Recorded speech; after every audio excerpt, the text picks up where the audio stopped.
열왕기하 13장 14절에서 21절까지 말씀을 함께 보겠습니다.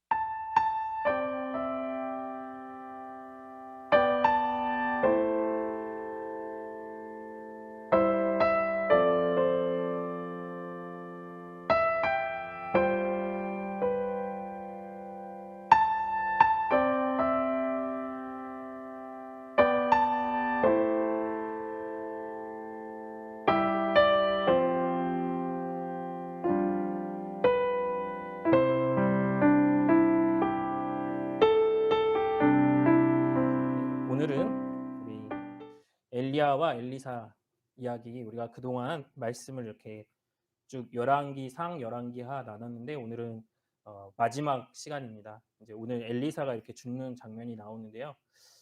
작년 12월 첫 주 때였던 것 같은데 그때부터 우리가 나누었던 엘리야와 엘리사 이야기에 대해서 오늘 마무리를 우리가 함께 짓도록 하겠습니다. 이 열왕기 상하는 사실 우리가 흔히 이야기로는 왕들의 이야기라고 생각을 합니다. 열왕기 상하 이렇게 돼 있기 때문에 왕들의 이야기라고 생각하는데 저희는 선지자 중심으로 봤습니다. 엘리야와 엘리사. 왜냐하면 이 열왕기 상하의 많은 부분이 이 엘리야와 엘리사 이야기들을 담고 있기 때문에, 그래서 이거는 왕들의 이야기도 하지만 또 한편으로는 하나님께서 엘리야와 엘리사를 선택하셔서 선지자가 어떤 사람들인가, 선지자가 누구인가를 하나님이 가르쳐 주시는 것이죠. 그래서 우리가 왕들을 중심으로 살피는 것도 귀한 일이지만 또 이렇게 선지자들을 살펴보는 것도 우리에게 유익이 될 줄로 믿습니다. 하나님께서 이스라엘 백성들에게 구원자를 보내주시는 것이죠. 마치 예수님이 구원자로 이 땅에 오시듯이 하나님께서 이스라엘 전체 백성들이 하나님의 말씀에 순종하지 않기 때문에 한 사람 엘리야를 선택하고 한 사람 엘리사를 선택해서, 우리가 엘리야와 엘리사를 보면은 하나님께서 한 사람을 사용하시되 능력을 부어주시면 얼마나 크게 사용하실 수 있는지, 한 사람이 나타낼 수 있는 그 능력이 얼마나 큰지를 우리가 엘리야와 엘리사를 보면 알 수가 있는 것입니다. 예, 문둥병을 고치고 심지어 죽은 사람을 살리기까지 하는 역사상 지금까지 그 누구도 하지 못했던, 심지어 모세조차도 하지 못했던 죽은 자를 살리는 그 일을 엘리야와 엘리사가 하는 것입니다. 그런데 오늘 말씀에 보니까 14절에 우리가 함께 보았듯이 여러분, 엘리사는 나아만 장후의 나병도 고치고 또 수넴 여인의 아들을 죽었는데 그 아들을 살리기까지 하고 정말 능력이 많았는데 자기 병은 고칠 수 없었습니다. 자기는 병 때문에 죽어야 하는 것입니다. 음, 여러분, 우리가 하나님 앞에서 살아갈 때에 하나님이 우리를 사랑하시지만 우리에게 질병을 주실 때가 있습니다. 그리고 질병이 반드시 하나님의 징계인 것은 아닙니다. 때로는 하나님께서 질병을 통해 우리에게 징계를 하실 때도 있지만 질병이 무조건 다 하나님의 징계는 아닌 것입니다. 오늘 우리가 말씀을 보았듯이 엘리사가 죽을 병이 든 것은 그가 특별히 어떤 죄를 지었기 때문이 아니라 하나님의 섭리인 것이죠. 하나님의 섭리로 엘리사가 죽을 병이 든 것이죠. 그러니까 그 엘리사 개인에게 주어진 그 하나님의 능력이 엘리사 개인의 어떤 경건함이나 그의 어떤 큰 능력, 그 자신의 능력이 아니라 그것은 하나님의 능력인 것이죠. 엘리사가 그 기적을 베풀고 사람을 살릴 수 있었던 것은 엘리사에게, 그 자신에게 어떤 큰 신령한 힘이 있었던 것이 아니라 하나님께서 그에게 능력을 주셨고 하나님이 허락하셔야지만, 하나님이 뜻하실 때에만 그는 하나님의 역사를 나타낼 수 있었던 것이죠. 그래서 그가 아무리 자기 병을 위해서 기도할지라도 하나님이 허락하시지 않으면 죽어야 하는 것입니다. 네. 어떻게 보면은 엘리사 입장에서는 조금 억울할 수도 있는 것이, 그의 스승이었던 엘리야는 어떻게 죽었죠? 엘리야는 성경에 죽은 장면이 나오지 않습니다. 우리가 흔히 알기로는 병거 타고 하늘에 올라갔다라고 이렇게 알고 있습니다. 정확하게는 병거를 타고 사라졌어요. 근데 우리가 생각하기에는 그의 시신을 찾을 수 없었기 때문에 아마도 병거 타고 하늘에 올라갔다, 어렸을 때 우리가 주일학교 때는 그렇게 배웠는데 어쨌든 엘리야는 병거 타고 하늘에 올라가고 엘리사는 똑같이 하나님의 사역자로 사명을 감당했는데 자기는 죽을 병에 걸려서 죽어야 하는 것이죠. 여러분 하나님께서 우리를 부르실 때에 모든 사람이 다 똑같은 모습으로 똑같은 사역으로 똑같은 삶으로 부르신 것이 아닙니다. 각자 자기에게 불러주신 삶의 영역들이 다 있는 것이죠. 그래서 성경에 보면은 우리가 한 건물로 지어져 간다라고 말하고 있는데 여러분 건물을 생각해 보면은 건물에는 기둥도 있고 뭐 기초석도 있고 외벽도 있고 내장재도 있고 다양한 건물에 구성하는 요소들이 있는 것이죠.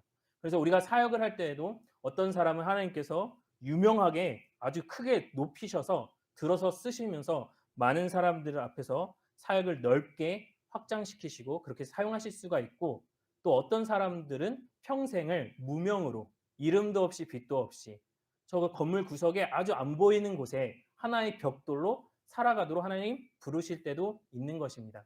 그거는 하나님께서 어떤 사람은 특별히 더 사랑하시고 어떤 사람은 덜 사랑하시고 그것이 아니라 하나님이 한 건물을 지으실 때 모든 벽돌들이 다 중요한 것이죠. 그 벽돌들은 다 그 위치에 반드시 있어야 되는 것이죠. 그렇듯이 우리의 삶도 그거 우리가 아무리 이 땅의 기준으로는 유명하지 않고 이름도 없고 빛도 없이 살아갈지라도 하나님이 보시기에는 하나하나가 반드시 주님 나라에 필요한 벽돌들로 사용하시는 줄로 믿습니다. 예. 그러면 주님이 오시는 그날이 되면은 우리가 이 땅에서는 높고 낮고 유명하고 무명하고 각자의 모습대로 하나님께서 사용하셨지만 주님이 오실 때에는 우리가 같은 기쁨을 가지고 그리고 같은 영광을 받으면서 우리 주님의 기쁨에 참여할 줄로 믿습니다. 그러니까 우리는 그 주님의 기쁨에 참여하기 전까지는 각자 불러주신 모습대로 살아가는 것이죠. 각자 주신 은사를 가지고 각자 주신 삶의 자리에서 이름도 없이 빛도 없이 순종해야 될 줄로 믿습니다. 엘리야는 병거 타고 하늘에 올라갔지만 엘리사는 죽을 병에 걸려서 죽어야 하는 것이죠. 여러분 우리는 죽음을 선택할 수가 없습니다. 어떻게 죽어야지 어떤 모습으로 죽어야겠다. 우리는 소망할 수는 있지만 우리가 우리의 죽음을 선택할 수는 없는 것이죠. 어, 때로는 우리 뜻과는 다르게 병들어서 죽을 때도 있고 사고가 나서 죽을 때도 있고 정말 힘겹게 고생을 하다가 죽게 되는 경우도 있는 것이죠. 그래서 우리는 물론 평안히 죽기를 주님 저에게 은혜를 주셔서 마지막에 하나님 앞에 갈 때에는 좀 평안하게 주님 앞에 갈 수 있도록 하나님 그런 평안한 죽음을 저에게 주십시오라고 우리가 소망할 수는 있지만 정말 우리가 소망해야 되는 것은 여러분 의인으로 죽기를 소망해야 될 줄로 믿습니다. 믿는 사람으로 죽는 것이죠. 정말 하나님을 섬기는 사람으로 주님 안에서 죽기를 소망해야 될 줄로 믿습니다. 여러분 이 땅에서 아무리 평안하게 죽을지라도 죄인이 죽는다면 이 세상에서 아무리 평안한 죽음을 죽을지라도 그 사람은 지옥에서 영원히 고통을 받게 되는 것이죠. 그런데 이 땅에서 아무리 고통스럽고 힘겨운 죽음을 맞이할지라도 그가 의인이라면 그가 믿음 안에 있다면 그 사람은 영원한 평안 가운데 거할 줄로 믿습니다. 그래서 민수기 23장 10절에서 말하듯이 나는 의인의 죽음을 죽기 원하며 나의 종말이 그와 같기를 바라노라. 우리는 의인의 죽음을 죽기를 소망해야 할 줄로 믿습니다. 우리는 죽는 모습을 선택할 수 없고 또 죽는 시기도 선택할 수 없습니다. 90이 되면 죽어야지. 100세까지만 살고 죽어야지. 우리가 소망할 수는 있지만 언제 죽을지는 정말 아무도 알 수 없는 것이죠. 예전에 제가 사역할 때에 동대문에서 사역한 적이 있습니다. 동대문에 있는 교회에서 사역을 했는데 그 동대문 지역에 뉴스에 크게 난 사건이 있었습니다. 뉴스에 이렇게 나왔는데 그게 어떤 사건이었냐면 중학생이 어머니가 이렇게 등교길에 차에서 이렇게 내려줬는데 내려서 몇 걸음 가기도 전에 쓰러진 거예요. 갑자기 길에서. 알고 봤더니 그 아이가 심장에 문제가 있어가지고 심장 마비가 갑자기 와서 길에 쓰러졌습니다. 그래서 지금 119를 급하게 부르고 그렇게 사람들의 도움을 요청했는데 중요한 것은 119가 올 때까지 기다릴 수가 없는 것이죠. 시간이 너무나 촉박한 것입니다. 그 상황에서 어떤 행인이 길을 가다가 그 아이를 발견하고 심폐소생술을 해가지고 그 아이가 거기서 살아나게 되는 거예요. 일어나게 되는데 그게 고스란히 CCTV에 다 찍혔던 것이죠. 그래서 그게 전국 뉴스에 나왔습니다. 제가 왜 이 얘기를 하냐면 그 아이가 제가 섬겼던 중고등부 아이였습니다. 그러니까 그 아이는 제가 저번 주까지 설교를 하고 예배를 잘 드렸던 아이예요. 근데 그 주에 예배를 잘 드리고 나서 그 주에 학교를 갈 때 갑자기 쓰러졌던 것입니다. 그래서 제가 그 아이를 신방을 갔죠. 병원에 신방을 가서 아이가 표정이 너무 좋아요. 밝고 너무 감사하죠. 그 행인에게 생명을 구해 준 것이죠. 만약 그 행인이 없었더라면 그 아이는 아마 죽었을 수도 있을 것입니다. 그런데 제가 그 사건을 경험하면서 느꼈던 것이 어쩌면 정말 이 아이가 만약에 죽었더라면 감사하게 하나님께서 살려주셨지만 이 아이가 죽었더라면 이 아이는 평생의 마지막 설교를 저에게서 듣고 죽었을 거예요. 그러니까 이 설교, 내가 하는 이 설교가 어떤 사람에게는 평생의 마지막으로 들을 수도 있는 설교겠다는 생각이 딱 드니까 내가 정말 설교를 준비하되 정말로 잘 준비해야겠다. 마치 누군가에게는 이 설교가 마지막 설교도 될 수 있다는 생각으로 준비해야겠다 이렇게 생각을 했습니다. 리차드 백스터라는 예전 몇백 년 전의 목사님이 계신데 그 목사님께서는 참 목자상이라는 책을 쓰시고 설교자들한테 좋은 교훈을 많이 주셨는데 그 목사님이 교훈을 주실 때 뭐라고 하시냐면 조언을 하시는데 늘 마지막 설교인 것처럼 설교하라 이렇게 말씀하셨습니다. 그래서 저도 설교를 준비할 때 마지막 설교인 것처럼 준비하겠다 이렇게 생각을 하고 이렇게 준비를 할 때가 있는데 여러분 마지막 설교라면 무슨 설교를 해야 될까요? 여러분 마지막 설교를 여러분이 들으신다면 무슨 설교를 듣고 싶겠습니까? 어떤 설교를 들어야 될까요? 어떤 설교를 제가 해야 될까요? 네. 어떤 설교 듣고 싶으세요? 제가 생각을 해봤는데 생각하면 할수록 결론은 딱 하나더라고요. 은혜를 설교해야겠다. 역시 다른 어떤 설교도 다 역시 은혜가 결론이고 은혜가 전부입니다. 우리는 하나님의 은혜로 하나님의 택함을 받았고 구원을 받았고 우리가 죽을 때까지 그 은혜 안에서 주님의 붙잡아 주심으로 살아갈 줄로 믿습니다. 그래서 제가 마지막 설교를 무슨 설교를 해야 될까 생각할 때마다 항상 결론은 은혜였어요. 내가 하나님을 선택한 것이 아니라 내가 교회를 나가기로 선택한 것이 아니라 주님이 은혜로 나를 먼저 선택해 주셨고 내가 스스로 구원을 받은 것이 아니라 주님이 나를 구원시켜 주신 것이고 내가 스스로 자라난 것이 아니라 주님이 나를 먹여주시고 동행하시고 함께 하심으로 나를 자라나게 해주신 것이고 그리고 나는 알지 못하지만 내 마지막 숨을 거두는 그날까지 주님이 그 은혜로 나를 붙잡아 주실 것을 제가 믿기 때문입니다. 그것이 가장 중요한 것이죠. 그래서 내가 만약 마지막 설교를 한다면 나는 이 은혜를 설교해야겠다. 그러면 마지막 설교를 매주 마지막 설교인 것처럼 해야 되니까 그럼 무슨 설교를 해야 될까요? 매주 은혜를 설교해야겠죠. 은혜를 설교해야 되는 것입니다. 그런데 문제는 성경에 보니까 성경에 물론 처음부터 끝까지 다 은혜라고 되어 있습니다.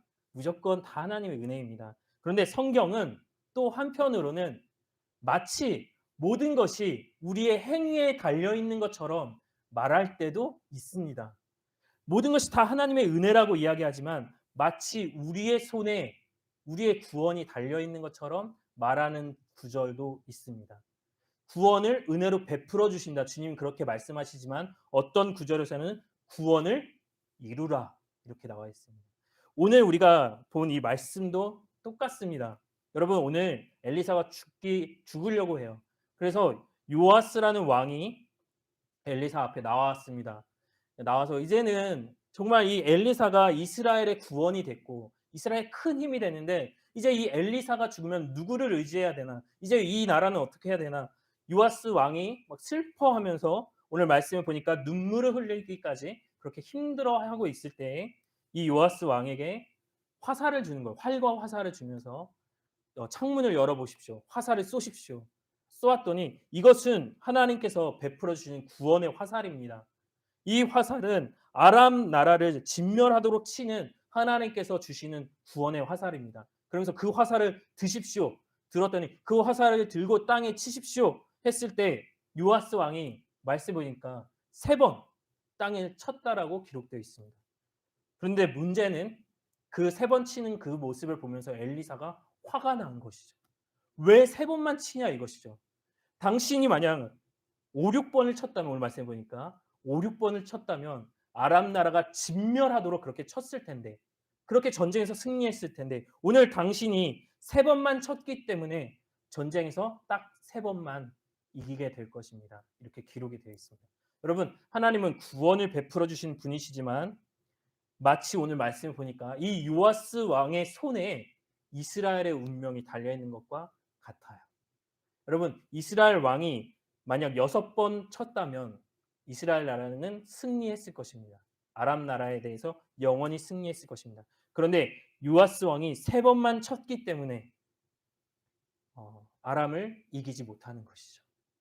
하나님은 구원의 은혜를 베풀어 주시지만 다른 한편으로는 그 구원의 화살을 우리 손에 쥐어 주시고 우리가 쳐야 하는 것이죠. 마치 우리에게 모든 것이 달려 있는 것처럼. 여러분 그래서 우리 스펄전 목사님께서 굉장히 귀한 말씀을 해주셨는데 여러분 스펄전 목사님은 늘 은혜를 설교하시는 은혜의 설교자였습니다. 그런데 스펄전 목사님 뭐라고 하시냐면 모든 것이 다 하나님의 은혜이다. 하지만 모든 것이 마치 나한테 달려있는 것처럼 우리는 최선을 다해서 살아야 한다. 이렇게 말했습니다. 성경에 보니까 돼지한테 진주를 던지지 말라고 해요. 그 말씀이 뭐냐면 진리를 전해주면 그 진리를 더럽힌다는 것이죠. 마치 돼지와 같이 정말 하나님 앞에 깨끗하고 순결하고 하나님이 선택한 사람이 아니라면 이 진리를 전해주었을 때 이 진리를 가지고 이 진리를 더럽힌다는 그 말씀이죠. 그래서 돼지한테 진주를 던지지 말라 하는데 여러분 이단들이 어디에서 미끄러지냐면 은혜를 전합니다. 모든 것이 다 하나님의 은혜입니다. 이렇게 전하니까 어떻게 되냐면 하나님의 은혜이구나. 이제 아무것도 안 해도 되는구나. 이제 그냥 죄를 짓고 살아도 하나님이 다 은혜로 구원해 주시는구나. 무율법주의로 갑니다. 아무 율법도 없는 삶으로 나아갑니다. 그래서 그런 사람들에게 우리의 행함이 얼마나 중요한지를 가르쳐 줘야겠다 해서 행함을 가르치면 어떻게 되냐면 행함이 중요하구나. 우리가 행하지 않으면 하나님이 구원해 주시지 않는구나 하면서 행함이 강조가 돼서 율법주의로 가는 것입니다. 여러분 우리는 은혜를 들을 때 모든 것이 다 하나님의 은혜입니다라고 설교를 들을 때 어떻게 해야 되냐면 그 은혜에 합당한 삶을 살아야겠다. 내가 그 은혜에 감사하는 그 성도의 삶을 살아가야겠다라고 우리의 행함이 나타나야 될 줄로 믿습니다. 그리고 우리가 행하려고 할 때는 우리가 행함을 들을 때에는 은혜 아니면 아무것도 행할 수 없다는 것을 기억하면서 행하는 것이죠. 그래서 우리가 은혜를 들을 때는 행함을 함께 기억하고 행함을 들을 때는 반드시 은혜를 기억해야 되는 줄로 믿습니다. 여러분 이 구원을 이루라는 말이 헬라어 원어로는 경작하라라는 뜻과 같습니다. 마치 땅을 경작하는 것, 농부가 밭을 경작하는 것처럼 구원을 이루라는 것이죠. 그래서 후쿠마라는 분이 인간론이라는 책에서 뭐라고 하냐면 너희 구원을 이루라라는 말은 하나님이 너희에게 주신 구원을 경작하라라는 말과 같다는 것입니다. 그래서 하나님이 우리 안에서 이루신 일을 이제 밖으로 나타내라는 것이죠. 너희가 받은 그 구원을 너희 삶의 모든 일과 가정생활과 예술과 과학과 오락과 너희 삶의 모든 영역 가운데 그걸 적용시키라는 그 의미라고 이야기하고 있습니다. 그러니까 하나님이 우리를 은혜로 구원해 주셨는데 우리 안에 이루어 주신 그 구원을 우리 밖으로 나타내는 일을 우리가 하라는 것이죠. 여러분 구원의 화살이 우리 손에 쥐어졌습니다. 하나님이 은혜로 우리에게 구원의 화살을 주셨습니다. 그럼 우리는 그 화살을 가지고 세 번만 치면 안 되는 것이죠. 오늘 요아스 왕은 3번만 쳤습니다. 근데 말씀은 더 하라는 것이죠. 더 치라는 것이죠. 여러분 언제까지 쳐야 될까요, 그럼? 언제까지 쳐야 됐을까요? 엘리사가 충분하다고 할 때까지.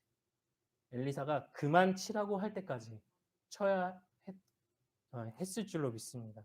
여러분 행함도 마찬가지입니다. 주님이 충분하다라고 말씀하실 때까지 우리의 화살을 가지고 쳐야 할 줄로 믿습니다. 화살을 치는 것이 오늘 우리에게 무엇을 의미할까요? 어 스펄전 목사님이 이 말씀에 대해서 화살을 치는 것이 무엇인지에 대해서 세 가지로 말한 적이 있었습니다. 첫 번째는 죄와 싸우는 일. 죄와 싸우는 일을 계속 쳐야 되는 일이라고 하는 것이죠. 그냥 죄와 조금 싸우다 마는 것이 아니라 내가 가지고 있는 아주 심각한 어떤 죄 하나를 놓고 그 죄를 해결하면 이제 그만두는 것이 아니라 죄는 내 삶의 모든 방면에 걸쳐져 펼쳐져 있기 때문에 죄와 싸우는 것은 평생 내가 싸워 나가야 할 일인 것이죠. 계속해서 우리가 죄와 싸워야 할 줄로 믿습니다. 또 하나는 하나님을 알아가는 일. 아, 나는 이제 구원의 도를 다 알았다. 나는 이제 진리를 다 알았다. 그것이 아니라 우리가 주님 앞에 서는 그날까지 하나님을 알아가는 그 일에서 자라가야 할 줄로 믿습니다. 계속해서 기도해야 되는 것이죠. 계속해서 말씀을 봐야 하는 것이죠. 조금 하다가 마는 것이 아니라 계속해서 해야 할 줄로 믿습니다. 마지막으로 세 번째는 자라가는 일. 우리가 주님 앞에서 주님의 그리스도의 장성한 분량까지 자라가야 할 줄로 믿습니다. 그 자라가는 일을 계속 해야 하는 것이죠. 그래서 겨자씨만한 믿음만 있어도 하나님 우리 구원해 주시지만 겨자씨만한 작은 믿음이 있어도 되지만 그 겨자씨 하나는 반드시 나무가 되도록 자라야 되는 것이죠. 그래야 그 나무가 돼서 열매를 맺혀야 쓸모가 있고 유용한 그 삶을 살 수 있는 그런 인생이 되는 줄로 믿습니다. 18절, 19절 한번 보겠습니다. 18절, 19절. 18절, 19절 보니까 방금 전 나눴던 그 말씀입니다. 여러분, 그 화살을 취해서 3번만 쳤기 때문에 그 결과가 무엇이냐면 하나님이 예비하신 복과 은혜를 누릴 수가 없는 너무나 심각한 상황을 맞이하게 된 것입니다. 여러분, 우리가 하나님 앞에서 하다가 만 순종들, 하다가 만 그 일 때문에 하나님이 우리에게 주려고 하셨던 그 수많은 은혜와 복들을 우리가 누리지 못할 수 있는 것입니다. 하다가 만 그 기도 때문에, 하다가 만 그 말씀 생활 때문에, 하다가 만 그 죄와의 싸움 때문에 하나님이 예비하신 은혜들을 누리지 못하는 삶을 살 수도 있는 것입니다. 요아스 왕이 그랬던 것이죠. 이스라엘이 그랬던 것이죠. 결국엔 20절에 보니까 엘리사가 죽었습니다. 장사를 지냈고 해가 바뀌었어요. 이제 엘리사는 죽어서 뼈만 남았습니다. 그 당시에는 우리나라처럼 이렇게 땅에다 묻는 것이 아니라 동굴이나 그런 곳에 시체를 묻었기 때문에 그 뼈가 다 말라서 뼈만 남은 그 엘리사의 시체가 있었는데 하루는 한 시체를 엘리사의 묘에 던졌더니 그 시체가 그 뼈에 닿자마자 곧 살아나는 기적과 같은 기적이 말 그대로 기적이 일어났던 것이죠. 여러분 엘리사는 죽었지만 이스라엘 백성들은 여전히 엘리사를 그리워하는 것이죠. 엘리사가 그리운 것입니다. 엘리사가 있었을 때는 정말 하나님의 큰 능력이 나타났었고 엘리사 한 사람을 통해서 하나님께서 이스라엘의 구원을 베풀어 주셨는데 하면서 엘리사라는 그 선지자를 그리워하는 것이죠. 언제까지 그리워했냐면 여러분 예수님이 나타나실 때까지 그리워했습니다. 수백 년 동안 그리워했습니다. 엘리사 같은 엘리야 같은 그런 선지자를 우리에게 하나님이 보내주셨으면 정말 좋겠다. 하나님께서 우리에게 엘리야, 엘리사 같은 선지자를 보내주셨으면 좋겠다. 여러분 그 선지자가 나타나는 것이죠. 그 선지자가 누구냐면 예수님입니다. 엘리야보다 엘리사보다 더 나은 선지자. 여러분 다윗 왕도 마찬가지입니다. 사람들이 누구를 또 그리워했냐면 다윗 왕을 그리워했습니다. 다윗 왕과 같은 그런 왕이 나타나서 우리를 구원해 주었습니다. 근데 그 다윗 왕과 같은 사람이 나타나는 것이죠. 다윗의 자손 예수. 근데 예수님은 다윗보다 더 나은 왕이시죠. 여러분 예수님은 엘리사, 엘리야와 같은 선지자였습니다. 그래서 예수님이 사역하실 때 사람들이 예수님을 보면서 엘리야가 나타났다. 엘리야, 드디어 우리가 그렇게 기다렸던 엘리야가 나타났다라고 착각할 만한 사역을 하신 것이죠. 왜 그런지 아세요? 왜 그러냐면 엘리사가 문둥병자를 고쳤습니다. 예수님도 문둥병자를 고치십니다. 여러분, 엘리사가 죽은 아이를 살려냈습니다. 예수님도 죽은 사람을 살려냅니다. 여러분, 엘리사가 우리가 함께 말씀을 나누지 않았지만 100명이 되는 선지자 생도들을 보리떡 20개로 먹였습니다. 예수님도 그와 비슷한 일을 하시는 것이죠. 그런데 예수님은 엘리사보다 더 위대한 진짜 선지자이십니다. 왜 그러냐면 여러분 나아만 장군은 강에 가서 7번을 씻어야 나음을 받을 수 있었습니다. 그런데 예수님은 문둥병자를 그냥 만나자마자 손 대자마자 고치시는 것이죠. 여러분 수넴 여인 아들을 엘리사가 어떻게 다시 살아나게 하냐면 그냥 일어나라 해서 다시 살리는 것이 아니라 그 방에 들어갑니다. 그 아이가 누워있는 방에 들어가서 그 아이의 몸에 자기 몸을 갖다 댑니다. 차차 성경에 보니까 차차 따뜻해져 갔더라 이렇게 되어 있습니다. 그냥 한 번에 살아났다라고 하지 않고 엘리사가 몸을 대니까 그 아이가 차차 몸이 따뜻해지는 것이죠. 그래도 살아나지 않으니까 엘리사가 방을 한 바퀴 쭉 돕니다. 방을 한 바퀴 쭉 돌고 다시 한번 또 가서 그 아이의 몸에 몸을 댔을 때 그제서야 그 아이가 살아났다 이렇게 되어 있습니다. 그런데 예수님은 그 아이에 갔을 때 회당장의 딸에게 갔을 때 달리 다굼 한마디 말씀으로 그 아이가 살아나는 것이죠. 예수님이 더 대단하신 분이십니다. 그리고 또 한 가지 엘리사는 보리떡 20개로 여러분 보리떡 20개와 자루에 담긴 채소가 있었습니다. 그래서 옆에 있는 종에게 이 보리떡 20개와 채소들이 있으니까 가서 무리에게 먹여서 먹게 해주라 이렇게 됐습니다. 근데 사환이 뭐라고 하냐면 내가 어찌 이 100명이나 되는 사람이 있는데 이 보리떡 20개로 이 사람들 다 먹일 수 있겠습니까? 그러니까 엘리사가 그냥 먹여라. 괜찮다. 한번 먹여봐라. 그래서 정말 그 보리떡 20개를 나눠줬는데 말씀에 보니까 무리가 먹고 남았더라 이렇게 되어 있습니다. 그러니까 보리떡 20개로 선지자 생도 100명을 먹였던 것이죠. 놀라운 기적이죠. 그런데 예수님은 보리떡 20개가 아니라 보리떡 5개로 수천 명의 사람들을 먹이고 남는데 그냥 남은 것이 아니라 12광주리가 남는 것이죠. 그것이 무엇을 보여주냐면 여기 선지자가 나타났다. 너희가 그토록 기다리던 엘리사와 같은 선지자가 나타났다. 그런데 이 선지자는 그들보다 더 위대한 진짜 참 선지자 예수님을 보여주시는 것이죠. 엘리사는 이스라엘 백성들의 구원자였지만 어떤 구원자냐면 그 당시 그 땅의 환난들을 그 환난에서 벗어나게 하는 그런 구원자였습니다. 그런데 예수님은 우리를 단순히 이 땅의 환난 가운데서 건져 주시는 분이 아니라 우리의 영혼을 건져 주시는 것이죠. 우리에게 영생을 주셔서 영혼을 구원해 주시는 분이시죠. 그분은 정말 엘리사보다 더 위대한 선지자였습니다. 그리고 그 예수님도 오늘 말씀처럼 똑같이 엘리사가 죽기 전에 구원의 화살을 주듯이 그 예수님도 우리에게 하늘로 승천하시면서 우리에게 구원의 화살을 주십니다. 똑같이요. 우리 주님이 우리에게 구원의 은혜를 베풀어 주시되 우리가 아무것도 행할 것이 아무것도 없는 것이 아니라 그 구원의 은혜 앞에서 우리가 계속해서 열심히 행해야 할 것들이 우리에게 남겨 있다는 사실을 우리가 꼭 알아야 합니다. 여러분 어떤 사람이 얼마나 노력하는지를 보면 그 사람이 얻으려는 것이 얼마나 큰지를 알 수가 있습니다. 그게 무슨 얘기냐면 여러분 동네 탁구 대회 할 때 여러분 목숨 걸지 않습니다. 그렇죠? 동네 탁구 대회를 하는데 목숨 걸고 하지 않아요. 그냥 탁구 대회가 있기 때문에 매일 아침마다 가서 연습은 할 수 있습니다. 근데 그 탁구 대회를 막 인생을 걸고 목숨을 걸고 연습하지는 않습니다. 그냥 동네 탁구 대회이기 때문이죠. 그런데 올림픽이라면 어떻게 할까요? 여러분 올림픽이라면 목숨을 걸고 합니다. 인생을 걸고 합니다. 여러분 그냥 아침마다 연습하는 수준이 아니죠. 1년 365일 그리고 자기의 인생을 전부를 다 들여서 그 올림픽의 메달을 따기 위해서 인생을 드리는 것이죠. 여러분 우리가 얻으려는 것이 얼마나 큰지가 우리가 그것에 대해서 얼마나 노력하는지와 같이 가는 것입니다. 여러분 우리가 믿는 것이 얼마나 큰지 그거는 우리 삶에 나타나게 되어 있습니다.